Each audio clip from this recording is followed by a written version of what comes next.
A silent rider appears in a dusty town. By nightfall, 3 men are dead, and the whole town is painted in blood-red guilt. This isn't a rescue. This is revenge, Clint Eastwood style. Join me till end of this video and subscribe my channel for more. The wind howled across the empty desert as if it were warning the town of what was coming. Dust danced through the main street of Lago, a dry, sunburnt place where justice was as absent as rain. The townspeople were used to silence, used to lowering their eyes and keeping their heads down. That morning was no different, until the sound of hooves shattered the stillness like a slow-building drumroll before a storm. He came alone. No words, no welcome. Just a silhouette on horseback riding straight into the heart of a place that had long since lost its soul. The sun glared behind him, casting his figure in shadow, a tall man in a long coat, hat pulled low, and a revolver at his hip that moved with purpose. He didn't look like a preacher or a traveler. He looked like judgment. Children stopped playing. Shopkeepers paused mid-sale. Even the saloon doors stopped swinging as the stranger passed. No one knew who he was, but somehow everyone knew. What he was? He rode to the town square, dismounted without a word, and tied his horse to the water trough like he'd done it 100 times before in towns just like this one, towns where secrets were buried, and guilt wore a smile. A drunk on the porch of the bar muttered, "Ain't seen him round here." The bartender leaned forward, squinting through the sunlight. "You don't see men like that," he whispered. "They show up when it's too late?" The stranger entered the saloon. The door creaked. Every conversation died. He walked to the bar, placed a single silver coin on the counter, and said 2 words, "Whiskey, cold." The bartender's hands trembled slightly. "Ain't no cold whiskey, mister." The stranger just looked at him, not with anger, but something worse. With the kind of gaze that measures a man's soul and finds it wanting. Moments later, 3 men stood up from the back table. Sheriff's men, guns on their hips, smirks on their faces. One stepped forward, chewing on a toothpick. "You ain't." "From here," he said. The stranger didn't blink. "I ain't staying either, unless someone gives me a reason." He said it calm, almost like a promise. By the time the first punch was thrown, 2 of the men were already down. And when the third reached for his pistol, he discovered the stranger's iron was faster and merciless. The shot echoed through the street like thunder through canyon walls. The stranger holstered his weapon before the body even hit the floor, and with that, Lago belonged to him. By mid-morning, the story had spread to every corner of Lago like smoke. After a shot, 3 men, all hired by the town council to keep order, had been humiliated, 2 beaten, 1 dead. And not by a gang or a posse. Just one man, a stranger with no name and no warning. The townsfolk didn't know what disturbed them more, the speed of the violence, or the calm in which it was delivered. Sheriff Shaw arrived shortly after, red-faced and sweating. He barged into the saloon, looked down at the body cooling on the floor, then stared at the man who caused it all. "You just murdered a deputy," the sheriff growled, hand twitching near his belt. Clint looked up from his glass. "No badge, no law, just a drunk with a gun." The sheriff hesitated. The man was right, and the town knew it. Most of the so-called deputies were hired thugs, placed there by the town council to keep people quiet after the miners' deaths, too. Years earlier, the guilt still lingered in whispers, but no one dared speak the truth, until now. Mayor Hastings and the town elders called an emergency meeting that afternoon. They argued, panicked, and shouted over each other, not about whether the stranger should be punished, but whether they should hire him. "That man isn't normal," one whispered. "He's not a marshal, but he sure handled things like one."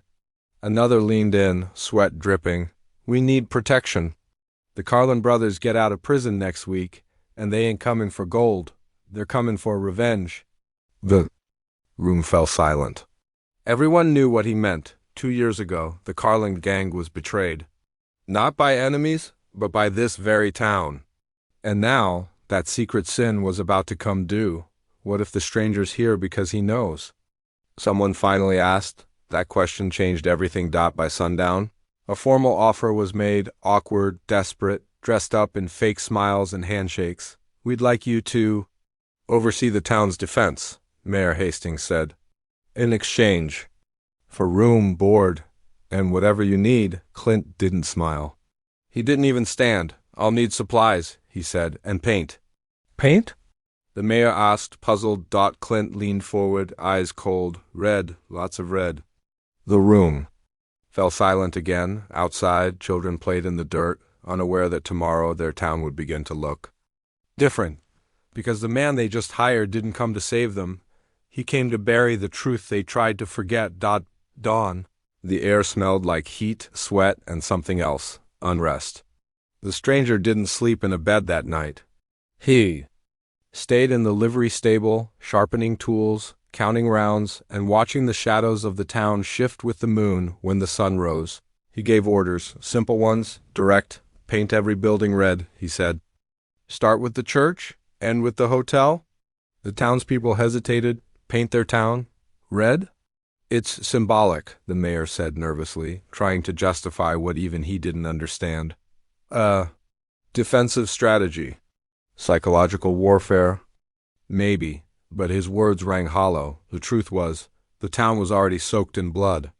Now it was just finally showing it. By midday, red paint dripped from the church steeple like the memory of a crime no one dared speak of. The general store, the post office, even the jail, all splashed in red as if dipped in vengeance. Children stopped playing. Women whispered behind curtains. Men kept their eyes low as they brushed paint across wood with trembling hands. The stranger Eastwood supervised in silence, his eyes scanning every move. He didn't explain why. He didn't have to. Somewhere behind that distant stare, he already knew who was guilty. And who would confess when the fear became too heavy that afternoon? He rode to the graveyard. He stood before a plain wooden cross, the name carved in rough letters. Marshal Jim Duncan, the man who once tried to bring law to Lago. And paid with his life. The stranger looked at the grave a long time. Then he whispered something no one could hear. They let you die. I'm here to remind them. He didn't flinch. He didn't mourn. He remembered. Back in town, the mayor approached him cautiously. We're almost finished with the paint, he said, sweat dripping from his temples. Is this really necessary? Clint looked around. Red buildings, silent streets, suspicious stares. It's not for them, he replied. It's for the men who are coming. And when they come? The mayor asked. The stranger narrowed his eyes. They'll find what they left behind. And what they deserve. What no one in town could see or refused to see was that Lago wasn't being protected. It was being prepared for a storm, prepared for justice, prepared for judgment. Wearing a revolver and a ghost name, the train station sat just outside the valley, a rusted structure surrounded by dust and bad memories. That morning, 3 men stepped off the 9:15, tall, mean-eyed, and wearing the kind of grins that only come from knowing someone's afraid of you, brothers by blood, bonded by violence. They walked through the desert like wolves returning to an abandoned den. Their boots kicked up the same dirt they'd left behind in shackles 2 years ago, and their hands twitched near their gun belts like the chains were still fresh in their minds. Lago wasn't ready, but the stranger was. He was waiting in the clock tower. Long rifle cradled in one arm, eyes like iron. He saw them approach from a half-mile out, didn't flinch, didn't move.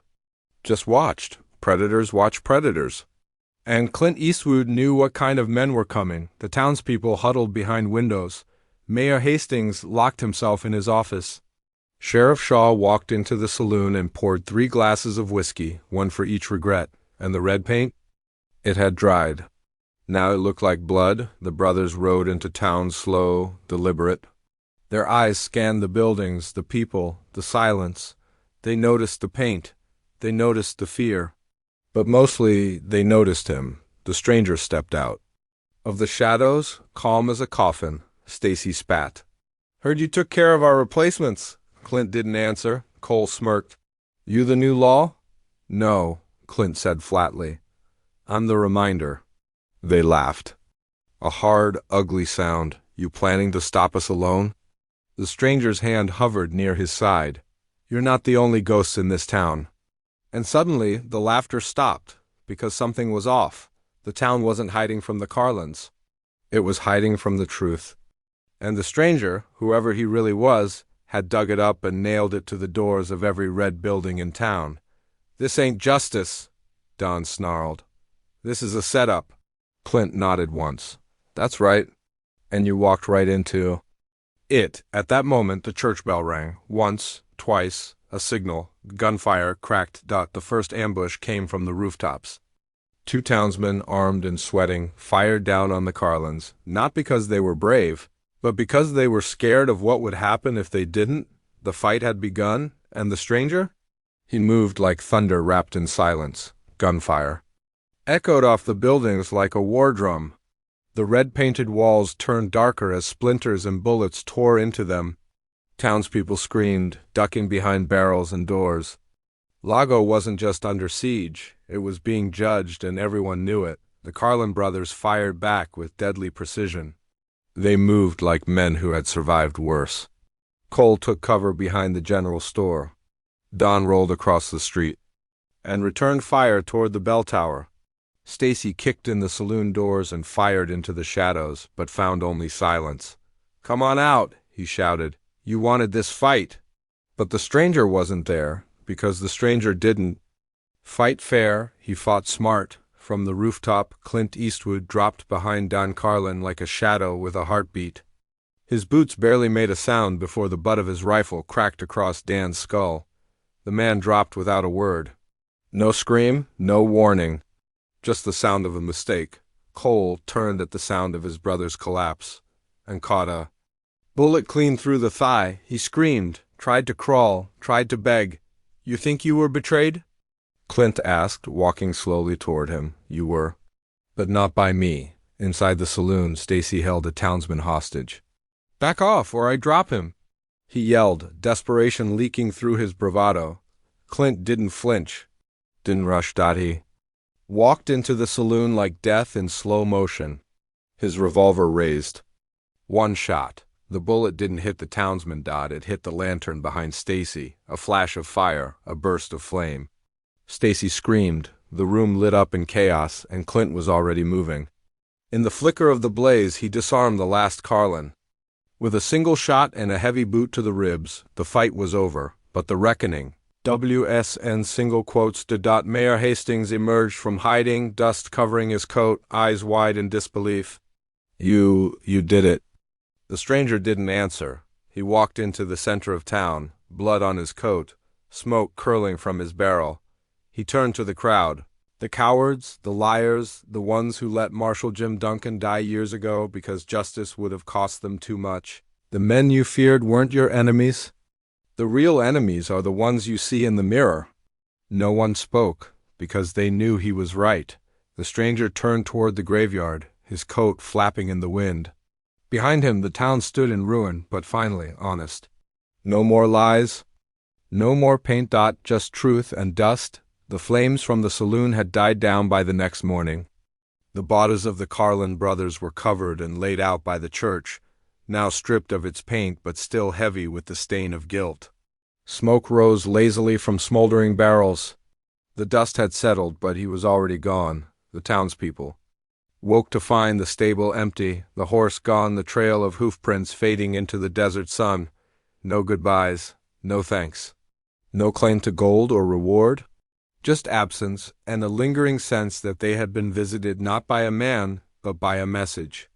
In flesh. Brooke, the young woman who had painted half the town under his orders, stood at the grave of Marshal Jim Duncan. The cross was different now, cleaned, repainted, a single cigar but lay at the base still warm. She reached down, picked it up, and held it like a relic. He had stood here, alone in the night. He had come not to save the town, but to force it to confess. The mayor stood at the edge of the square, staring at the ruin around him. The red paint had faded, but he would never forget it. Neither would the others. Not because of what they saw, but because of what it revealed. The stranger's words echoed louder now than any gunfire. You don't get to rewrite your past, you only get to live with it. Or burn with it. And with that, Clint Eastwood had ridden into legend again, leaving behind no name, no badge, and no glory. Just ashes, silence, and justice. Some say he was a ghost, others say he was Marshal Duncan returned for revenge, but those who looked in his eyes, even for a second, knew better. He wasn't from this town. He wasn't from anywhere. He was what happens when the guilty pray for mercy and justice answers with a loaded gun. Somewhere in the heat of the desert, his silhouette rides on. And Lago? It doesn't hide its sins anymore, because the man who exposed them may one day come back.